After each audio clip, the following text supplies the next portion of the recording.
Welcome to Kenton Teaches. Enjoy the video. In this video, I will explain how to start your Nissan Leaf with a dead key fob. Don't worry if your key fob battery dies. Your Leaf has a clever backup system. First, you'll need to find the small mechanical key tucked inside your fob. Simply slide the release latch and pull it out. Then, use this key to manually unlock your driver's door, allowing you to get inside your vehicle. Once you open the door, the car alarm might sound, which is completely normal. Don't panic. We'll address that next. Get into the driver's seat and make sure your foot is firmly pressing down on the brake pedal. Now, take your dead key fob and position it so the Nissan logo is directly touching the vehicle's start-stop button. This specific placement is crucial for the car to recognize the fob.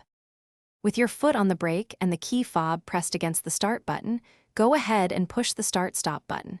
You should hear the car power on, and any sounding alarm will immediately turn off. The vehicle system can still detect the fob's unique signal at close range, even without battery power. Your Nissan Leaf is now ready to drive, allowing you to reach your destination. After successfully starting your Leaf, it's important to replace your key fob battery as soon as possible. Most Nissan Leaf key fobs use a common CR2025 or CR2032 coin cell battery, which is easy to find. Keeping a spare battery on hand is a smart idea. Regularly checking your fob's battery life can help you avoid this situation in the future and ensure uninterrupted convenience. Thanks for watching. Please subscribe if this video was helpful.